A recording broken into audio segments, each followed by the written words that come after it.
એક તરફ ભાવનગરમાં કોળી સમાજ પોતાની ન્યાય સભા કરવા જઈ રહ્યો છે, પણ તેની પહેલાં જ જીતુભાઈ વાઘાણીએ ભાવનગરમાં વિશ્વકર્મા સમાજના સમૂહ લગ્નમાં હાજરી આપી અને સમાજને એક કરવાની વાત કરી. નમસ્કાર, હું છું ચિંતામણી પુત્ર અનિલ પટેલ. સીધી રીતે જીતુ વાઘાણીએ ભાવનગરમાં જે રીતે સંમેલનમાં ભાગ લીધો અને વાત કરી, તેનાથી લાગ્યું કે તેઓ કોળી સમાજના સંમેલન પહેલાં પોતાની શક્તિ પ્રદર્શન કરી રહ્યા છે. આવો સાંભળીએ જીતુભાઈ વાઘાણીએ આ સભામાં શું કહ્યું. સમાજના પદાધિકારીશ્રીઓ, આજની વિશ્વકર્મા જયંતિ નિમિત્તે ભગવાન વિશ્વકર્માના ચરણોમાં હું લાખ લાખ વંદન કરું છું અને ભગવાનને પ્રાર્થના કરું છું કે તમારી દૃષ્ટિ આ સમાજ ઉપર તો છે જ, પણ સમગ્ર વિશ્વ ઉપર જે કુશળ કારીગરો છે, માનનીય મોદી સાહેબે વિશ્વકર્માના નામથી એક યોજના બનાવી જેની કુશળતા કારીગરો છે. અને મને આનંદ છે કે જગદીશભાઈ આખી એ યોજના ગળી ગયા અને તમામ એ કારીગરો હોય જેને કુશળતા છે એ વિશ્વકર્માના નામ ઉપરથી થયેલી આ યોજનાનો સૌથી વધારે કોઈએ ગુજરાતમાં લાભ અપાવ્યો હોય તો અમારા જગદીશભાઈ, તમારા અને અમારા બધાના જગદીશભાઈ વિશ્વકર્મા. મને ખબર છે કે મેં એને ચર્ચાઓ કરીશ. ભાઈ ધવલભાઈ પણ અમારા રાજ્યના આગેવાન અને રાજકોટ જિલ્લાના પ્રભારી હાજર છે. ઝીણું કાંતિને જોવાની જેમની દ્રષ્ટિ છે, અને મને આનંદ છે કે મોદી સાહેબ અને અમિતભાઈ જેને પસંદગી કરી હોય એ જેવો તેવો ન હોય એવા જગદીશભાઈને પસંદગી કરી છે. આપ સૌ સમાજની વચ્ચે વિશેષ સમય નથી લેવો, કારણ કે આપના આશીર્વાદે કાયમ અમારી ઉપર રહ્યા છે. કદાચ કોઈ વિચારોથી અલગ અલગ હોઈ શકે જ્ઞાતિ જાતિના લોકો, પણ મને ખુશી છે કે આ સમાજને અને ભારતીય જનતા પાર્ટીને અને રાષ્ટ્રને દાંત અને જીભના સંબંધ હોય ને એવા રાષ્ટ્રપ્રેમી સમાજ છે. અને એટલા માટે આપ સૌનો વિશેષ ઋણ સ્વીકાર કરીએ છીએ. અમારે તમને કહેવા નથી આવવું પડતું.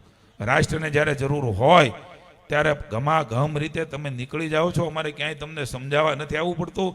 પ્રમુખ સાહેબ, મને કહેતા આનંદ છે કે કોઈ પણ નાની મોટી ચૂંટણી હોય જગદીશભાઈ, આ સમાજ એ રાષ્ટ્રહિતમાં, વિકાસના હિતમાં, કોઈ પણ નાની મોટી જિલ્લાની ચૂંટણી હોય, તાલુકાની હોય, નગરપાલિકાની હોય, ધારાસભાની હોય કે સંસદની હોય, અમારે ક્યારેય કોઈને કહેવા, મનાવવા, સમજાવવા જવું પડ્યું નથી. એવા સમાજને હું વંદન કરું છું. મેં જોયું છે વર્ષોથી, જાહેર જીવનમાં 35 વર્ષથી છું. મિત્રો, આપણે જગદીશભાઈને સાંભળવા છે એટલે વિશેષ નથી કે કેવા મહાન સંત જે તમામ વિષયના જ્ઞાતા છે, જેને ઊંડાણ છે, જેમને સાંભળવા સમજવા ગમે છે.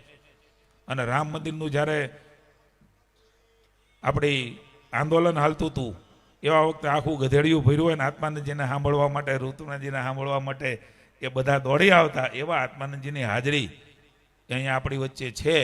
આટલી ઉંમરે પણ 70 વર્ષ એની સંઘાયું છે.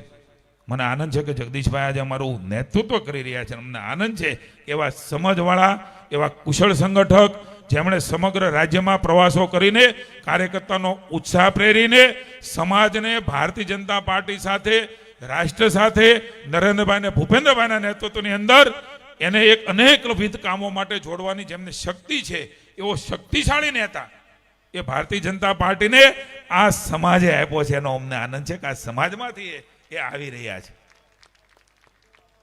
તમે અમને જોઈ રહ્યા છો ને, મજા આવે છે ને તમને અમને જોવાની. પદ હોય, અહીંયા ધારાસભ્યો હોય, અહીંયા પ્રમુખો હોય, મંત્રીઓ હોય, એ જિલ્લા પંચાયતના પ્રમુખો હોય, તાલુકા પંચાયત, નગરપાલિકાના પ્રમુખો હોય, અલગ અલગ બોર્ડ નિગમના પ્રમુખો હોય, મુખ્યમંત્રી હોય, એ ઉપમુખ્યમંત્રી હોય, એ તમામ મંત્રીઓ હોય, ધારાસભ્યો હોય, સંસદ સભ્યો હોય, કેન્દ્રીય મંત્રી હોય. તમને કેવી મજા આવે અમને જોઈને? આવે કે નહીં? સાચું કહેજો. વધારે વાત આજ નથી કરી. આ જીતુ આજે આ સમાજમાંથી આવે, ખૂબ સારું બોલે છે અને શબ્દના જોડકા પણ ખૂબ સારું આવડે છે અને શિક્ષક છે. મજા આવે કે નહીં તમે અમને જોઈને? હા કે ના? કેવો મજા આવે? આ બધી મજા જે તમને આવે છે એ બધા પહેલા આપણે છે ને ટોપાઓ હતા, આમ લાલ લાઈટ વાળી ગાડીઓ હતી, ખબર છે ને તમને? લાલ લાઈટ વાળી ગાડીઓ હતી, મજા આવે. એડમિનિસ્ટ્રેશન કહો તો એડમિનિસ્ટ્રેશન પણ એ બધા અત્યારે એ લાલ લાઈટ વાળી ગાડી નરેન્દ્રભાઈ કાઢી નાખી, કારણ કે કોમન મેન તરીકે જીવો એવું અમને કહી દીધું કે આપણે આ બધી ગાડીઓની લાલ લાઈટ વાળીની જરૂર નથી, સામાન્ય માણસની જેમ જીવતા થાવ. એમણે આદેશો કર્યા, એ ઉતરી ગઈ. પણ જે પદ છે ને એ બધા પદનો કુલ મળીને સરવાળો = 1 થાય એ અમારા પ્રદેશ પ્રમુખ થાય જગદીશભાઈ. બધા અમે બધા એની અંદર એક એટલે અમારે નીકળી પડવાનું, એક એટલે અમારે એ બધું જ કરવાનું. હમણાં મોદી સાહેબને સાંભળ્યા કે નહીં? નીતિન નવીનજી રાષ્ટ્રીય પ્રમુખ થયા ત્યારે એ શું બોલ્યા હતા? યાદ છે કોઈને? કોઈને યાદ છે?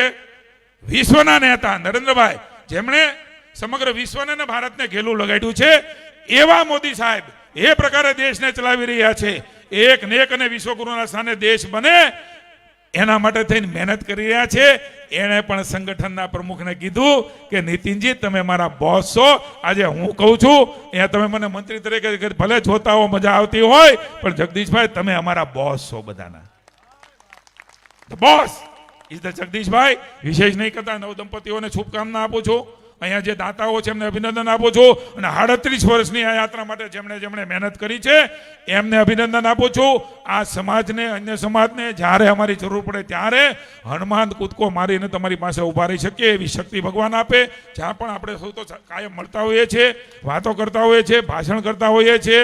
મને જગદીશભાઈ તમારી ગેરહાજરી કાર્યક્રમ હતો વિદ્યાર્થીના વિતરણ સમારોહનો, તમારે આવવાનું નહોતું થયું. તમારા વતી અમે ખૂબ બધું બોલ્યા હતા. અને જગદીશભાઈ આજે પણ સમાજને કહે છે ગાંધીનગરમાં આવી અને પ્લોટ લઈ જાઓ, એ જગદીશભાઈ તૈયાર છે. એ વખતે એમણે કીધું હતું કે એવા જગદીશભાઈની હાજરી છે ત્યારે એ વખતે એક તમારી જે છાત્રાલય છે એમાં પાણીનો પ્રોબ્લેમ હતો. એટલે ત્યાં મેં આપણા પ્રમુખશ્રીને કીધું કે ભાઈ અમે લાઈને તમને નાખી દઉં, કારણ કે ત્યાં દીકરીઓ ભણી રહ્યા છે. મને આને ચક લગભગ એ કામ એને એ વખતે પૂરું થઈ ગયું હતું ને. બસ જગદીશભાઈ અમારે CR લખે હો, પાછા મુશ્કેલી થાય કે તમે અન્ય સમાજના કામ માટે તમને મૂક્યા છે. એટલે આવા રોડા કામો તમામ અમારા આગેવાનો કરી રહ્યા છે. ખૂબ ખૂબ શુભકામના. ભગવાન વિશ્વકર્માના ખૂબ આશીર્વાદ મળે અને જગદીશભાઈને 2 તાળીઓના ગડગડાટ સાથે ઊભા થઈને એવા આશીર્વાદ આપો કે 27માં રાષ્ટ્ર વિરોધી વિચારવાળા લોકોને ધોબી પછાડ આપીને મા ભારતી માટે કામ કરનાર પાર્ટીના પ્રતિનિધિઓને એના નેતૃત્વની અંદર ભારતીય જનતા પાર્ટી જીતે, સ્થાનિક સ્વરાજની સંસ્થાની અંદર જીતે. આપણો એમ એ મા ભારતી વિશ્વગુરુના સ્થાને બેસે એના માટે થઈને મરજીવા થઈને જે જગદીશભાઈ દિવસ રાત એક કરે છે ત્યારે સૌ તાળીઓના ગડગડાટથી ઊભા થઈને જગદીશભાઈને આપણે હોંસલો આપીએ, એમને વિશ્વાસ આપીએ કે સમગ્ર સમાજ પંચાલ સમાજની સાથે, વિશ્વકર્મા સમાજની સાથે છીએ. અમે પણ આપની સાથે છે. જગદીશભાઈ આગળ વધો.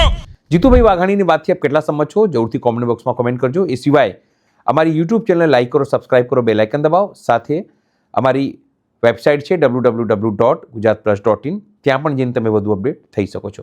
અત્યારે માટે બસ આટલું જ. નમસ્કાર.